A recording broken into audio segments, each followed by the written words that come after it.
মাদারীপুরের ডাসার উপজেলা বিএনপির উদ্যোগে ইফতার ও দোয়া মাহফিল অনুষ্ঠিত হয়েছে। আজ শুক্রবার Dasar DK ideal school and college মাঠে ৫,০০০ লোক নিয়ে এ ইফতার ও দোয়া মাহফিল অনুষ্ঠিত হয়। এ সময় প্রধান অতিথি ছিলেন কেন্দ্রীয় বিএনপির নির্বাহী কমিটির সহ গণশিক্ষা বিষয়ক সম্পাদক ও মাদারীপুর ৩ আসনের সংসদ সদস্য আনিসুর রহমান তালুকদার খোকন। এ সময় প্রধান অতিথি তার বক্তব্যে বলেন, আমার সামনে সমবেত শ্রদ্ধেয় মুরব্বী ছাত্র যুবক ভাইয়েরা, মা বোনেরা, যারা আজকে আমার কথা শুনছেন, আজকে দোয়া মাহফিল, আজকে বক্তব্য করার জায়গা না। আমি আপনাদের কাছে কৃতজ্ঞ। আপনারা আমাকে ভালোবেসে দয়া করে নির্বাচিত করেছেন। আপনাদের কাছে অনুরোধ থাকবে, আপনারা ধৈর্য ধারণ করে সমাজের প্রত্যেকটি নাগরিকের গুরুত্ব দিয়ে প্রত্যেক নাগরিকের পাশে থেকে আপনারা আগামী দিনে পথ চলবেন। আমরা সবার জন্য, জনাব তারেক রহমান বাংলাদেশের প্রধানমন্ত্রী, সে সবার জন্য সকল মানুষের জন্য তারেক রহমান।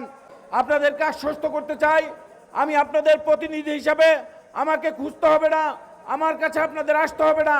আমি যে সারা কালকিনি এই ২০ ইউনিয়নে ঘুরে আমি যে সকল উন্নয়ন দরকার, যে সকল কাজ আমি দেখে এসেছি, ইনশাল্লাহ সেই কাজগুলো আমি শুরু করার জন্য ইতিমধ্যে পরিকল্পনা গ্রহণ করেছি। ইনশাল্লাহ আপনাদের জুনের পরে আপনাদের মাদ্রাসা, মসজিদ, শিক্ষা প্রতিষ্ঠানের উন্নয়নের কাজ শুরু হবে। আপনারা ইনশাল্লাহ ধৈর্য ধারণ করবেন। আমরা সকলের জন্য, সবার জন্য, কার বাড়ির রাস্তা কে কোন দল করে সেগুলো দেখার সুযোগ নাই, সময় নেই। জনগণের সামনে রেখে জনগণের রাস্তা মনে করে মানুষের মৌলিক অধিকার পূরণ করার লক্ষ্যে যতদূর কষ্ট করা সম্ভব আমি আপনাদের জন্য করব। আপনারা আমার জন্য দোয়া করবেন। ভালো থাকবেন। জনাব তারেক রহমান, দেশনেত্রী বেগম খালেদা জিয়ার জন্য দোয়া করবেন।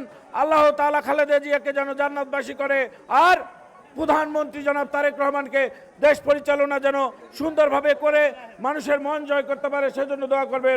পরে শহীদ রাষ্ট্রপতি জিয়াউর ও মরহুমা বেগম খালেদা জিয়ার রুহের মাগফেরাত কামনায় দোয়া প্রার্থনা করা হয়। সুন্দরভাবে ভালোভাবে রাষ্ট্র পরিচালনা করতে পারে, আল্লাহ সেই